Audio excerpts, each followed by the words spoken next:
ब्रह्मचारी गुरुकुले वसन्तान्तो गुरोर्हितम् आचरन् दासवन्नीचो गुरौ सुदृढसंहृदः।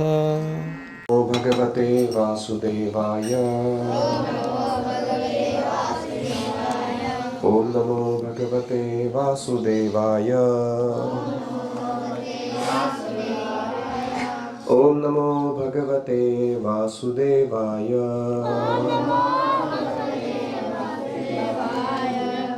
सो हम पढ़ रहे हैं श्रीमद् भगवद गीता अध्याय 2 श्लोक संख्या 34। अकीर्तिं चापि भूतानि कथयिष्यन्ति ते व्ययाम् सम्भावितस्य च कीर्तिर् मरणादतिरिच्यते। भूतानि च सभी लोग ते तुम्हारी अव्ययाम अकीर्तिम शाश्वत अकीर्ति अपि कथयिष्यन्ति कहते रहेंगे च और संभावितस्य सन्मानित जनस्य व्यक्ति का अकीर्ति अपयश मरणादतिरिच्यते मरने की अपेक्षा भी अधिक होता है। सभी लोग सदैव तुम्हारी अक्षय अकीर्ति की चर्चा करेंगे। सम्मानित व्यक्ति के लिए अपयश तो मरने की अपेक्षा भी अधिक कष्टदायक है। कृष्ण कह रहे अर्जुन को, तुम सोच रहे हो कि तुम युद्ध छोड़ के भाग जाओगे और इससे तुम्हें लोग नोबल मानेंगे, बहुत ही अच्छा काम किया, अहिंसा के मार्ग पे चला ये बच्चा, इसने अपने स्वार्थ के लिए अपने स्वजनों को नहीं मारा, ऐसा तुम्हें लग रहा है। होगा क्या वास्तविकता में? लोग क्या सोचेंगे? क्षत्रिय था, युद्ध करने का मौका मिला, धर्म संस्थापना करने की इतनी सुंदर सुवर्ण संधि जो है उसको छोड़ के ये व्यक्ति कायर जैसा भाग गया। ये कोई अर्जुन कोई बड़ा हीरो नहीं था, ये ऐसे ही एक फ्लावर पॉट था। फ्लावर पॉट मतलब वो दीपावली में होता है ना, वो ऊपर उठा है फिर खत्म हो जाता है, तो थोड़ा देर के लिए आकर्षक लगता है लेकिन बाद में सब कचरा ही उड़ता है वहाँ पे। तो उसको बोलते हैं फ्लावर पॉट जैसा व्यक्ति, कुछ समय के लिए चमकता है, बाद में कचरा बन के रह जाता है। तो ऐसे अर्जुन के बारे में लोग बोलेंगे, ऐसे कृष्ण कह रहे हैं। तो ये जो अकीर्ति है इसका गान वो करेंगे तो तुम्हें कैसा लगेगा? मृत्यु से भी बदतर लगेगा। मतलब मर जाता तो भी ठीक होता था, लोगों से ये सुनने के लिए नहीं जीना चाहिए था मुझे। हाँ, क्यों? संभावितस्य च कीर्ति मरणादतिरिच्यते। तुम्हारा अगर सम्मान हुआ है कहीं किसी के द्वारा और उसके सामने अगर तुम्हारी अकीर्ति हो जाए तो तुम्हें ऐसा लगता है मानो धरनी पड़ जाए, मैं अंदर चला जाऊँ, ये मैं सहन नहीं कर सकता। तो लोग क्या मानेंगे? क्यों अकीर्ति फैलाएंगे? भयाद्रणादुपरतम मन्स्यन्ते त्वां महारथः येषाञ्च त्वं बहुमतो भूत्वा यास्यसि लाघवम्। महारथाः सारे महारथी क्षत्रियगण, त्वां तुम्हें, भयात् रणात् उपरतम भय के कारण युद्ध से भागा हुआ, मन्स्यन्ते मानेंगे, च और त्वं तुम, येषां जिनके निकट, बहुमतः बहुसम्मानित, भूत्वा होकर, तेषां उनके निकट, सहात्वम वही लोग तुम्हें, लाघवम यास्यसि तुच्छता प्राप्त करोगे। अनुवाद। दुर्योधनादि महारथी तुम्हें भययुक्त होकर युद्ध से पलायन करने वाला समझेंगे, अतः जिनके निकट तुम इतने दिनों तक बहुत सम्मानित हुए हो वे ही तुम्हें तुच्छ समझने लगेंगे। तो लोगों का क्या मानना है कि हमारा शत्रु अर्जुन महाशूर है, महापराक्रमी है, ऐसे सम्मान को पात्र होने के बाद अभी तुम अगर युद्ध छोड़ के जाओगे तो तुम तुच्छता को प्राप्त करोगे, तुम लोगों के उपहास का कारण बनोगे। दुर्योधनादि महारथी क्या मानेंगे, तुम भय के कारण युद्ध क्षेत्र से भागे हो, ऐसा भी मानेंगे। क्षत्रियों के लिए बिना युद्ध से विमुख होना बंधु बांधवों के प्रति स्नेह का कारण नहीं होता हो, वो भय ही कारण होता है उसके लिए, इसलिए वो ऐसा समझेंगे। बाकी क्षत्रिय ये नहीं समझेंगे कि तुमने स्नेह के कारण छोड़ दिया युद्ध, वो क्या समझेंगे, भय के कारण छोड़ दिया, डर गया, हम लोगों का नंबर देख के और क्वालिटी देख के डर गया, इसलिए भाग गया। फिर आगे क्या करेंगे वो, अवाच्यवादांश्च बहुन् वदिष्यन्ति तवाहिताः निन्दन्तस्तव सामर्थ्यं ततो दुःखतरं नु किम्। तव तुम्हारे अहिताः शत्रु लोग, तव सामर्थ्यम निंदतः तुम्हारे सामर्थ्य की निंदा करेंगे। बहून अवाच्यवादान विविध न कहने योग्य वचनों को, वदिष्यन्ति बोलेंगे, नु हे, ततः उसकी अपेक्षा, दुःखतरम अधिक दुख का विषय, किम क्या है। तुम्हारे शत्रु लोग तुम्हारे सामर्थ्य की निंदा करते हुए अनेक न कहने योग्य बातों को कहेंगे। हे अर्जुन, इससे अधिक दुख का विषय और क्या हो सकता है। अवाच्यवादान न बोलने योग्य शब्द बोलेंगे तुम्हारे बारे में, जैसे कृष्ण ने पहले भी बोला था क्लैब्यम, वो बोलेंगे अर्जुन ना वो क्लीब है, वो क्षत्रिय नहीं है। वो क्लीब का अर्थ होता है हिजड़ा। तो ऐसे ऐसे शब्दों का प्रयोग करेंगे वो तुम्हारे बारे में, गाली बोलेंगे तुमको। और उसके बाद एक कटु शब्द जब तुम सुनोगे और ऊपर से वो कहेंगे कि काय का अर्जुन, सामर्थ्य कुछ नहीं था उसमें, चूड़ियां पहननी चाहिए थी उसको हाथ में, भाग गया डर के कारण। ऐसे वो तुम्हारे सामर्थ्य की निंदा करेंगे तो ततो दुःखतरम नु किम, उससे और दुखतर क्या होगा तुम्हारे लिए। एज अ क्षत्रिय जो तुम्हारा स्वभाव है, अर्जुन एक वाव लेके रखा था, पता है आपको, जो भी व्यक्ति मुझे कहेगा कि तुम गांडियों को नीचे रख दो, उसकी मैं हत्या कर दूंगा, जान से मार दूंगा उसको, ऐसा वाव लेके बैठा था। और हम देखते हैं कि फर्स्ट चैप्टर में विसृज्य सशरम चापम, खुद ही उसने गांडियों छोड़ दिया अपने हाथों। तो इसलिए अर्जुन को सहन नहीं होने वाला उसके सामर्थ्य की कोई निंदा करेगा। देखो ब्राह्मण को क्या सहन नहीं होता, उसके नॉलेज पे अगर कोई डाउट लेता है तो। क्षत्रिय को क्या सहन नहीं होता, हाँ नॉलेज एंड कैरेक्टर बोथ। क्षत्रियों को क्या सहन नहीं होता, हाँ उसकी पावर, सामर्थ्य के ऊपर कोई आक्षेप लेता है तो, या उसके व्यवस्थापन के ऊपर, उसके कैरेक्टर के ऊपर कोई आक्षेप लेता है तो उसको सहन नहीं होता। ऐसे ही वैश्य को क्या सहन नहीं होता, उसकी वेल्थ क्रिएशन एबिलिटी के ऊपर और उसकी चैरिटी देने के कैपेसिटी के ऊपर अगर कोई डाउट करता है तो वैश्य को सहन नहीं होता।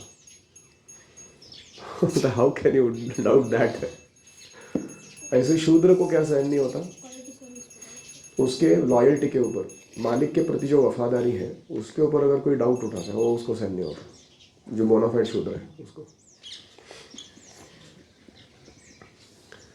तो ऐसे हर एक का ना ये है एक स्वत्व, या they are made up of some substance, उसके ऊपर तुम उंगली नहीं उठा सकते, फिर वो भनक जाता हो।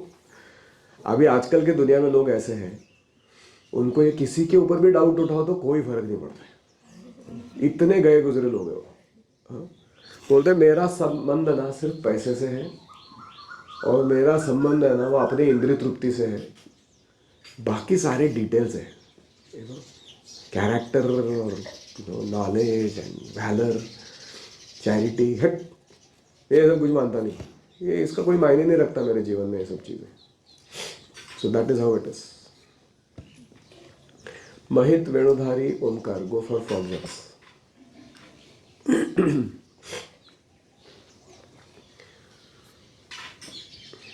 सो ऐसे ही हम अभी विद्यार्थी हैं, विद्यार्थी दशा में तुम्हें क्या सहन नहीं होना चाहिए?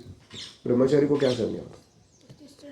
स्टडी एंड सर्विस के ऊपर उंगली उठाता है कोई तो उसको सहन नहीं होना चाहिए। तुमको तो फर्क ही नहीं पड़ता बोला स्टडी नहीं किया तो क्या हुआ, इतनी क्या बड़ी बात है। तो इसका मतलब है कि तुम बोनाफाइड ब्रह्मचारी नहीं हो, अंदर अंदर उतरा नहीं अभी तक हो जहन में, it's not into your character yet. मुझे याद है मेरे पिताजी, मैं जब इंजीनियरिंग को गया तो पॉकेट मनी देते थे, मतलब फीस वगैरह भर के रखा होता था, लेकिन एक समय पे 50,000 रुपये देते थे पॉकेट मनी। बोलते थे कि जो खर्चे करने का, जब खत्म हो जाएगा तो वापस मांग। तो मैं 25 रुपये का रिफिल लाया, 2 रुपये का समोसा खाया, वो सब लिख के रखता था, उन दिनों की बात है वो। और जब भी घर जाता था तो कुछ महीने में एक ज़्यादा से ज़्यादा 1,000 रुपये खर्च मारता था उसमें से, तो सारा हिसाब किताब उनको दिखाता था। तो वो मेरे को बोलते थे नहीं चाहिए मेरे को, वो देखना नहीं है, I am not giving to you to get the details of it. तो वो ऐसा कहते थे कि मैं तुम पर ट्रस्ट करता हूँ, मेरे को नहीं चाहिए हिसाब किताब। और मैं कहता था कि आपको नहीं चाहिए मुझे मालूम है, लेकिन मेरा ड्यूटी है कि मैं आपको मेरा हिसाब किताब दिखाऊँ, इसलिए मैं दे रहा हूँ आपको, यू टेक इट। तो जो भी आपको मिल रहा है अभी, आप उसका क्या इस्तेमाल कर रहे हो, where is it taking you to, what are you utilising it for, इसके बारे में हमेशा सजग रहना। मैंने ऐसे ऐसे फ्रेंड्स देखे हैं मेरे, गरीब घर से आते थे, गरीब घर से मतलब क्या, कैसे खेती बाड़ी है, लेकिन ऐसा डायरेक्ट तो कैश इनकम नहीं है कुछ लाइफ में। रिच है बिकॉज गवया धनवान धान्य न धनवान, one who has cause and land is rich, लेकिन कैश नहीं था उसके। घर पे क्या फ़ोन लगाता था पता है? पिताजी कॉलेज में बोला है लॉक टेबल खरीदने के लिए पैसा चाहिए। कितना पैसा चाहिए? बोला 10,000 रुपये चाहिए। लॉक टेबल एक छोटा सा पुस्तक होता है, 10-15 रुपये का आता है वो, सिर्फ झूठ बोल के पैसा कमा देता हो। और वो बेचारा पिताजी, उसको क्या मालूम उसको लग रहा है लड़का इंजीनियरिंग कर रहा है, लगता रहेगा कुछ पैसा भेज रहा है, ये अपना दारू पीने में उड़ा रहा है। तो ऐसे लोगों को भी मैंने देखा है। तो मैं इसलिए ये बात बोल रहा हूँ क्योंकि हमारा जो कर्तव्य है या हमारा जो धर्म है, उसमें अगर हम चूक करते हैं तो हमें सहन नहीं होना चाहिए। That's the point. You should do your thing very पक्का, just because it ought to be done. ये इस तरीके से करना ज़रूरी है, इसलिए करना है वो, भले कभी कभी अच्छा लगे नहीं लगे, तकलीफ हो, फिर भी करना ज़रूर है।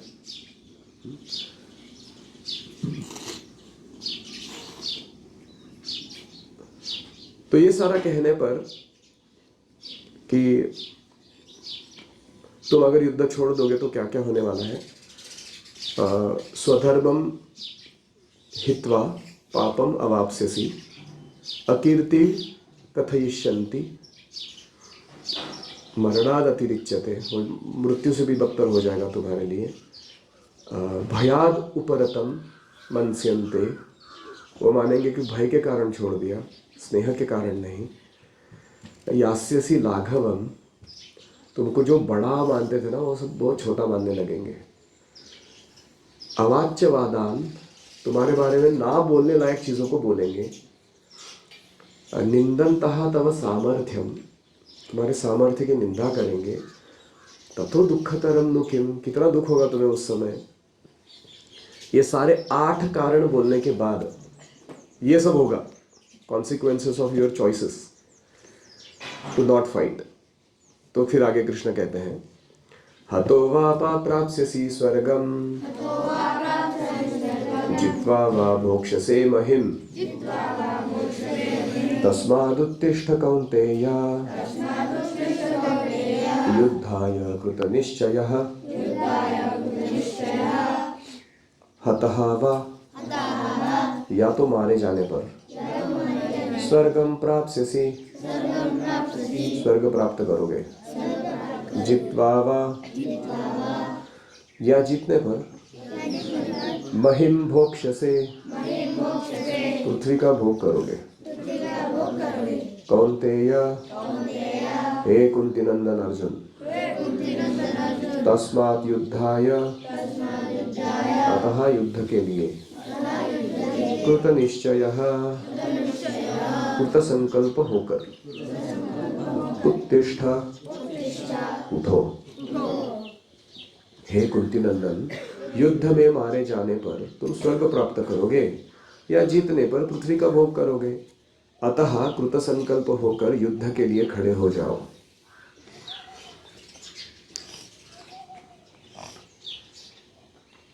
अर्जुन कह सकता है कि युद्ध में जीतने वालों ये थोड़ी गारंटीड है,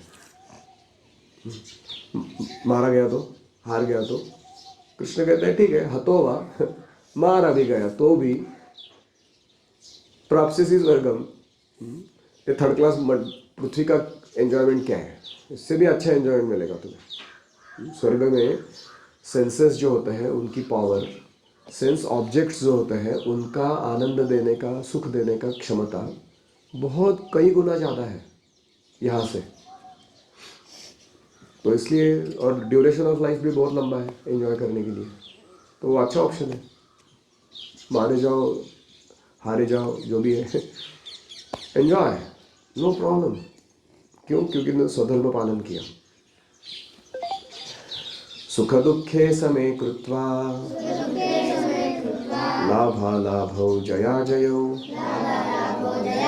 ततो युद्धाय युज्यस्व नैवं पापम अवाप्स्यसि। तो ये जो पहला श्लोक था, हतो वा प्राप्स्यसि, इट इज मोर लाइक कर्मकांड मेंटालिटी, कि तुमको अगर भौतिक लाभ चाहिए तो तुम्हें युद्ध करना ही चाहिए, क्योंकि जीतने पर पृथ्वी का भोग करोगे, मारे जाने पर स्वर्ग का करोगे। मटेरियल एंजॉयमेंट तो गारंटीड है ना। अर्जुन का एक आर्ग्यूमेंट क्या था? I will not enjoy. युद्ध होगा, मारूंगा सबको, तो क्या होगा? सुख किसके साथ उपभोग करूंगा मैं? तो कृष्ण बोल रहे हैं गारंटीड है, लड़ने पर मरने पर दोनों बात पर। तो आर्ग्यूमेंट निकाल दिया। अभी दूसरा आर्ग्यूमेंट है, कर्मकांड की भूमिका में नहीं, कर्म योग की भूमिका से भगवान कह रहे हैं कि तुम्हें इसलिए युद्ध नहीं करना चाहिए कि तुमको क्या मिलेगा। तुमको इसलिए युद्ध करना चाहिए, सुख दुखे समय कृत्वा, ततः, ऐसा होने पर, सुख दुखे, सुख दुख, लाभालाभो, लाभ और हानि, जया जयौ च, एवं जय तथा पराजय को, समय कृत्वा, समान समझकर, युद्धाय युज्यस्व, युद्ध के लिए तैयार हो जाओ। एवं, इस प्रकार, पापम न अवाप्स्यसि, पाप का भागी नहीं होगे। सुख दुख, लाभ हानि, जय पराजय को समान जानते हुए तुम युद्ध के लिए तत्पर हो जाओ। इस प्रकार तुम्हें पाप नहीं लगेगा। तो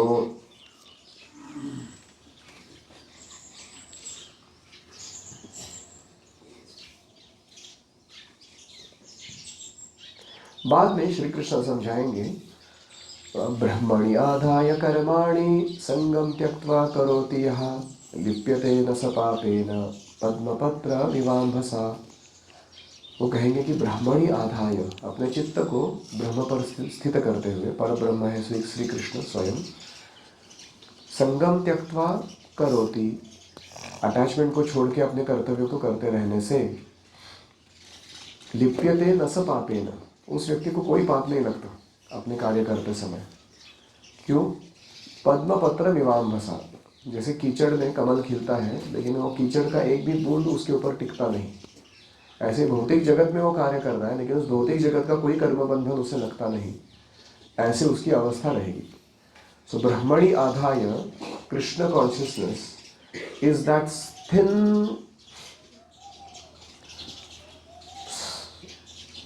thin layer or thin substance that makes that leaf, जो कमल का पत्र है उसके ऊपर कुछ चिपकता नहीं है,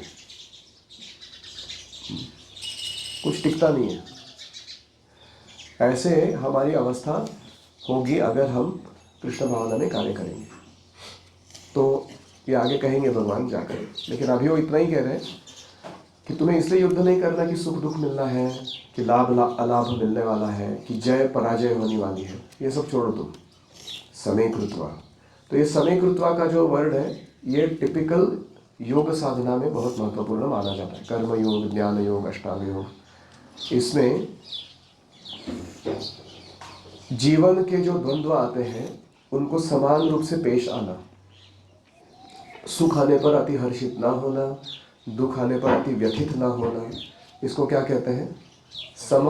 समय कृत्वा, रिमेन इक्विबैलेंस्ड, शांति से समभाव धारण करते हुए उसको पेश आना, इसको कहते हैं समय कृत्वा। हाँ, आपने वो तुकाराम मूवी देखा है? सुन तुकाराम, उसमें एक प्रसंग आता है, तुकाराम महाराज की परीक्षा करने के लिए शिवाजी महाराज उनके कुछ मंत्रियों के द्वारा एक बहुत नजराना भेजते, भेंट करते हैं उनको। वो उसमें बहुत सारे ऐसे रेशम के कपड़े और सोना चांदी जवाहरात, उसके वाइफ के लिए, बच्चों के लिए, तुकाराम महाराज के लिए हाई क्वालिटी एक से एक चीज़ों को भेंट देते हैं, गिफ्ट। तो जैसे ही वो घर पहुंचते हैं तो वो पत्नी बच्चे सब इतने खुश हो जाते हैं, वो सब उठा के उसको पहनने लगते हैं, एक दूसरे को दिखाने लगते हैं, मैं कैसा दिख रहा हूँ, या अच्छा लग रहा है क्या। और थोड़ा देर से क्या हुआ, तुकाराम महाराज घर पर आते हैं, वो देखते हैं कि इनका क्या चल रहा है। फिर वो पूछते हैं उनको, तुम लोग कौन हो? तो बोलते हैं हम शिवाजी महाराज की ओर से आए हैं, आपके भक्ति से प्रभावित होकर उन्होंने आपके लिए भेंट भेजी है, आप उसे स्वीकार कीजिए। तो तुकाराम महाराज धीरे धीरे वो सारा जमा करते हैं, उसका गठरी पुनः बांध देते हैं, और कुछ चीज़ें उसकी वाइफ छुपा रही होती है कानों के आगे तो उसको भी वो खींच के निकाल के उसको वापस डाल देते हैं, बोलते हैं वापस लेके जाओ। तो वो लोग सब शॉक होते हैं, अरे राजा का नजराना है, कोई रिटर्न थोड़ी करता है उसको ऐसे। तो वो कहते हैं नहीं, सोना हो या मिट्टी का, मतलब मिट्टी हो, मेरे लिए वो समान है। ये हम इसके कारण आकर्षित नहीं होना चाहते हैं।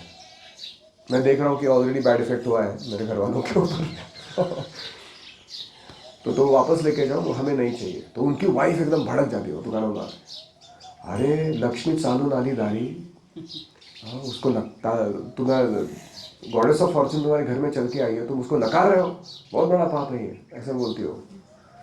तो लक्ष्मी विष है, विष थे तुकाराम महाराज बोले पॉइजन है, वो खराब करेगा हमारे चेतना को। तो वाइफ बोलती है ईख, ईख मतलब विष मराठी मध्ये, ईख बोलते आम्ही भी मस्त शंकराचं बा है, आम्ही पचवू ते हम लोग शंकर के बाप है, हम लोग पचा देंगे वो विष को, कोई प्रॉब्लम नहीं, हमको ला दो उसको अंदर। तुकाराम महाराज कहते हैं अगर विष देऊन काय माझी बायका पोरं मारायची आहेत मला, तो ती म्हणते चिडून खरोखरच मारून टाका त्यांना ये ऐसा एटीट्यूड दिखाने से अच्छा क्या है, तुम सही में मार डालो उनको। तो एक तो खुद लाके सुविधा देते नहीं हो, कोई लाके दे रहा है तो उसको स्वीकार नहीं करते हो, क्या जिए कैसे वो लोग, बहुत डांट लगाती हो। तुकार महाराज कुछ सुनते नहीं है, वो सब पैक करके उसको वापस देते होते, जाओ लेके उसको। तो ये सब वो शिवाजी महाराज एकदम छुप के बैठ के देख रहे होते हैं ये सारा सीन, कि what is this person's reaction to the wealth that he earns. जो धन कमा रहा है ना, इसके प्रति इसकी क्या भावना है। तो इसके बाद वो शिवाजी महाराज सामने आते हैं खुद से और वो कहते हैं, करेक्ट। तो शिवाजी महाराज सामने आते हैं और वो कहते हैं कि आई एम इम्प्रेस्ड। बोलते हैं कि आप मुझे गुरु के रूप में चाहिए, कृपया मुझे स्वीकार कीजिए शिष्य के रूप में।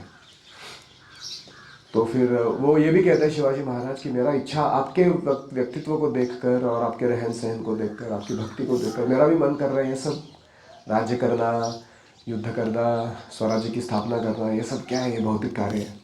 मैं इसे विरक्त होकर पूरा आपके जैसा भगवान की सेवा में 24/7 लगना चाहता हूँ, ऐसा वो बोलते हैं। तो तुकाराम महाराज भगवदगीता सुनाते हैं। अर्जुन को श्री कृष्ण ने सुनाया। वो बोलते हैं नहीं, अर्जुन ने भी ऐसा ही कहा था पहले कि मैं भी भक्त बन जाऊंगा तो युद्ध नहीं करूंगा करके। बोलते हैं आपका काम आप करो, दैट नोबडी कैन डू। और आपको ऐसे प्री मैच्योर रिनंसिएशन नहीं दिखाना चाहिए। और वो बहुत अच्छा उपदेश देते हैं। और उसके बाद शिवाजी महाराज कुछ दिन उनके साथ रह के कीर्तन भजन प्रवचन सुनने में आनंद लेते हैं। और आगे कथा बढ़ती है। पॉइंट ये था मेरा कि what is your reaction when you get prosperity and what is your reaction when you get calamity. प्रभु तव पद योगे मोर निवेदना, नाही मागी देह सुख विद्या धन जाना। प्रभु आपके चरणों में मैं एक ही निवेदन कर रहा हूँ। क्या नहीं मांग रहा हूँ? देह सुख नहीं मांग रहा हूँ, विद्या नहीं मांग रहा हूँ, धन नहीं मांग रहा हूँ, जन फॉलोअर्स नहीं मांग रहा हूँ।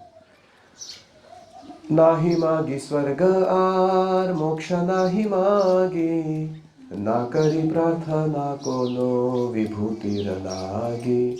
स्वर्ग नहीं चाहिए, मोक्ष नहीं चाहिए, कोई ऑप्युलेंसेस भी नहीं चाहिए, विभूतियां नहीं चाहिए। संपदे विपदे ताहा ठाकुर समभावे, दिने दिने वृद्धि होक दामेर प्रभावे। संपदा और विपदा में मैं हमेशा समभाव रहूं और दिन ब दिन मेरी जो भावना है, प्रेम है, हरिनाम लेने के प्रति बढ़ता जाए। तो ऐसे भक्ति विनोद ठाकुर प्रेयर करते हैं और ये सही भावना है एक भक्त के लिए। तो समय कृत्वा ये बहुत चैलेंजिंग सब्जेक्ट है। ये सब्जेक्ट मैथ्स, फिजिक्स, केमिस्ट्री या लैंग्वेजेस, इंग्लिश वगैरह उसकी जितना आसान नहीं है। ये सिलेबस समय कृत्वा वाला ये अलग अलग मुकाम पर हमारे जीवन में सामने आएगा और हमें उसमें प्रस्तुत होना है ढंग से, गुड चॉइसेस कर, मेकिंग वाइज चॉइसेस। और तब कृष्ण जानेंगे कि ये व्यक्ति इसमें पास हो गया, ये सिलेबस पूरा कर दिया इसने। So we wish you all the best. Hare Krishna. Any comments और क्वेश्चंस? विद्या क्यों नहीं मांगते? हमें विद्या क्यों नहीं मांगनी? विद्यार्थी को विद्या क्यों नहीं मांगनी चाहिए?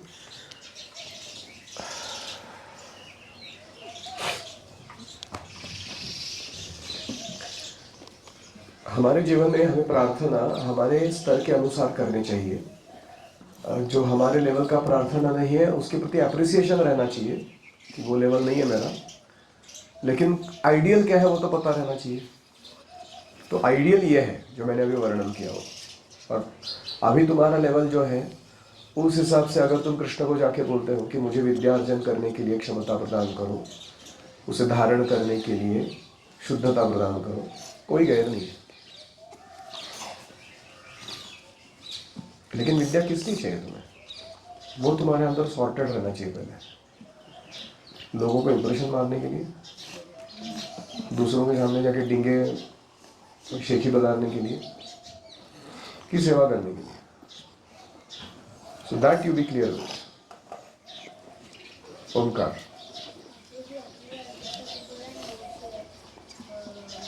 Loud. I can't hear, my nose ears are blocked. आपने बोला था ना वो तुकाराम महाराज है उन्होंने शिवाजी महाराज को भगवत गीता बताई. तो तुकाराम महाराज वो कृष्ण के ही भक्त थे. तुकाराम महाराज कृष्ण का रूप नहीं है, शुद्ध भक्त है वो भगवान के. जैसे प्रभुपाद शुद्ध भक्त हैं वैसे. और प्रभुपाद जी तुमको गीता सुना रहे हैं अभी करंटली. पढ़ रहे हो ना उनका पुस्तक. Same thing, same effect. Tukaram Maharaj Shivaji Maharaj का कॉम्बिनेशन जो चल रहा था ना उस टाइम का, वो इधर अभी चल रहा है तुम्हारे साथ right now. You are participating in it. उस लीला में तुम भाग ले रहे हो अभी. कृष्ण तुम्हें डायरेक्टली सुना रहे हैं. समझ रहे? अगर हमारे पास धन आता है और हम उसको भगवान के काम में लगा सकते हैं, लेकिन इसकी वजह से हमारे फैमिली मेंबर से वो भी उसके कारण अगर हमारे पास धन आता है, हम चाहते हैं कि उस धन को हम कृष्ण की सेवा में लगाएं, लेकिन हमारे फैमिली मेंबर्स थोड़े बिगड़ रहे हैं. वो सोच रहे हैं कि चलो अभी थोड़ा भोग करते हैं, भौतिक भोग, पैसा आया है तो हमें क्या करना चाहिए, ऐसा इनका प्रश्न है. तो हमें 50% जो आया हुआ है वो डायरेक्टली कृष्ण कॉन्शियस सर्विस के लिए फिगर आउट कर लेना चाहिए, कैसे एंगेज करेंगे हम. 25% अपने फैमिली मेंबर्स को भोग करने के लिए दे देना चाहिए और 25% छुपा के रखना चाहिए फ्यूचर इमरजेंसी के लिए. ठीक है. और जब भी तुम पैसा कमाने लगोगे, अपना एक्चुअल सैलरी किसी को कभी बोलने का नहीं. तुम कितना कमा रहे हो, you never reveal that figure to anybody. जैसे स्त्री अपना एज नहीं बताती ना कभी, वैसे पुरुष अपना पैसा नहीं बताता कभी कितना कमाता है.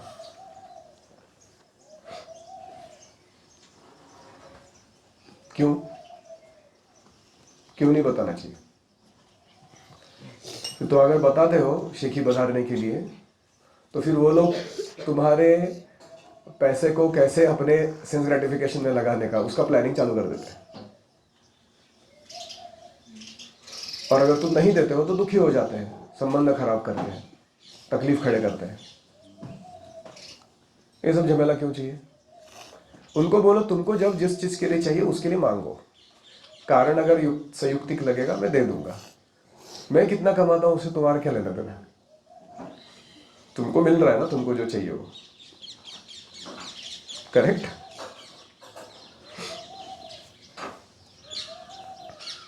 अभी तुम गृहस्थ नहीं बने हो, बाद में ट्रेनिंग दूंगा मैं तुमको, और वो टॉपिक अलग है.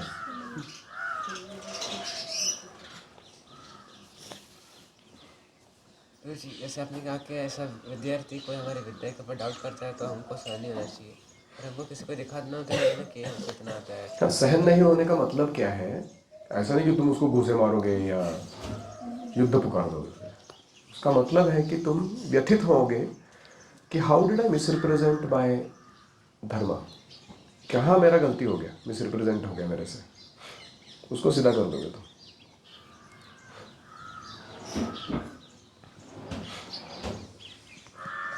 कभी कभी ऐसा होता है कि हमको सब पता नहीं होता कृष्ण भावना के तत्व को. कोई चैलेंज करता है, हम उत्तर नहीं दे पाते हैं, फिर वो लोग हंसते हैं, हे खुद को आता नहीं, फॉलो कर रहे हैं. क्या फॉलो कर रहे हैं खुद को मालूम नहीं. वो चुपता है ना अंदर. उसके बाद जाके अच्छे से रिसर्च करके सब सॉर्ट आउट करके दिमाग को रेडी करना है, ताकि अगले टाइम वो वापस फजीती ना हो हमारी. ठीक है. और कोई? जैसे आपने जैसे बोला कि क्षत्रिय को तो मतलब युद्ध से जब बाणासुर ने द्वारका पर अटैक किया तो कृष्ण भगवान ने भी तो आते ना भागवत में. कृष्ण क्यों युद्ध भूमि छोड़कर जाते हैं स्वयं, जहाँ कि वो यहाँ अर्जुन को कह रहे कि तुम युद्ध भूमि छोड़ के नहीं जाना. तो दो उदाहरण है. एक है जब जरासंध ने अटैक किया था, 17 बार हराया भगवान ने उसको. 18वीं बार जब उसने अटैक किया तो भगवान वहाँ से भाग गए. तो उनके भागने के पीछे अलग अलग कारण है. पहला कारण यह है कि भगवान जो है वो हालांकि क्षत्रिय धर्म के नियम पालन करके उदाहरण स्थापित करते हैं, वो ये भी दिखाते हैं कि मैं क्षत्रिय धर्म के अधीन नहीं हूँ, मैं अभिज्ञ स्वराट हूँ, I am independent of all formularies and laws in the world.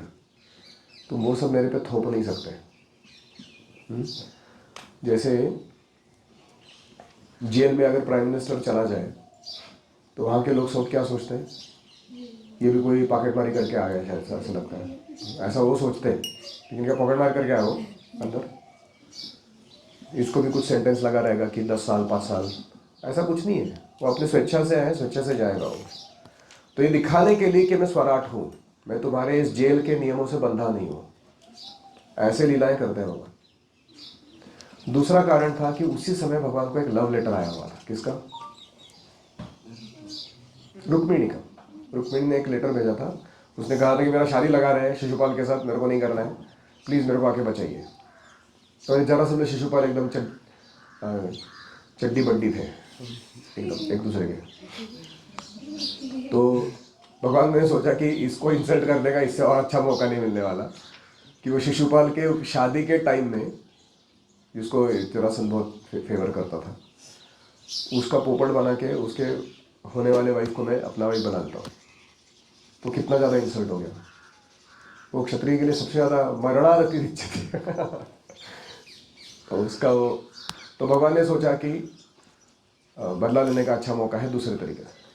और तीसरा कारण था रुक्मिणी, क्योंकि उसका जो प्रेम था वो इतना विशुद्ध था, वो इतना तीव्रता से भगवान के साथ रहना चाहती थी। तो भगवान ने बाकी फॉर्मुलरीज को छोड़ दिया, बोला ये जरासंध वरासंध बाद में देखता रहूँगा मैं इसको, मैं पहले जाके रुक्मिणी को बचाऊंगा। तो इसलिए भगवान वहाँ से चले गए। तो भगवान जब युद्ध छोड़ के जाते हैं, उसके पहले वो प्रूव करके जाते हैं कि 17 बार हराया इस आदमी को मैंने, 1-2 बार नहीं। हर बार जरासंध अच्छा गैंग लेके आता था उसका, तो भगवान सबको मार डालते थे एक्सेप्ट जरासंध, उसको अकेला भेज देते थे वापस। फिर वापस उस असुर को इकट्ठा करके लाता था साथ में, वापस सबको मार डालते थे, इसको छोड़ देते। फिर वापस सारे असुरों को इकट्ठा करके लाता था, वापस सबको मार देते, इसको छोड़ देते। ऐसा 17 बार किया। ऐसा क्यों किया? क्योंकि फ्री में असुरों को जमा करने का काम कर रहे हो एक साथ। वो एबिलिटी कितना चाहिए ना, कोई हारा हुआ है आदमी एक युद्ध, तो उसके अपोनेंट के साथ लड़ने के लिए ऐसे अन्य असुरों को तैयार करना, उनका टीम बनाना, उनको कन्विक्शन देना कि इस बार जीतेंगे हम लोग, हालांकि मैं तुम्हारा लीडर हूँ जो हार चुका है 10 बार। मार्केटिंग स्किल्स खतरनाक थे उसके, सेल्स एंड मार्केटिंग जरासंध के। तो भगवान ने बोला चलो फुकट का अपना सेवा हो रहा है, यूज करने को क्या प्रॉब्लम है इसको। तो इसको स्मार्टनेस बोलते हैं। तो ऐसे भगवान ने उसको हरा दिया। और बाद में उनको पता था जरासंध की मौत किसके हाथों है, भीम के हाथों। तो भीम को लेके गए, और देखो तीनों लोग गए थे सामने, अर्जुन, कृष्ण और भीम। उन्होंने द्वंद्व के लिए जब पुकारा तो ये नहीं कहा कि हम में से तुम भीम को चुनो, तीनों ने क्या कहा, हम तीनों में से किसी को भी चुनो। That goes to show that Krishna is not afraid of Jarasandha to fight with him. तो जरासंध ने क्या किया, उसने कृष्ण को देख के उपहास किया, बोला तू तो भाग गया था मेरे को देख के, ऐसे लोगों से क्या लड़ने का। और ये अर्जुन ये बहुत ही नाजुक लगता है, वो थोड़ा भीम थोड़ा ढंग का आदमी है, इसके साथ मारामारी करेगा। तो उसने अपनी मौत खुद ही बुला ली। हालांकि वो किसी से भी युद्ध करता तो भगवान उसको मरवा ही देते थे, वो अलग टॉपिक है। लेकिन कृष्णा इज नॉट अफ्रेड। ठीक है। श्रील प्रभुपाद की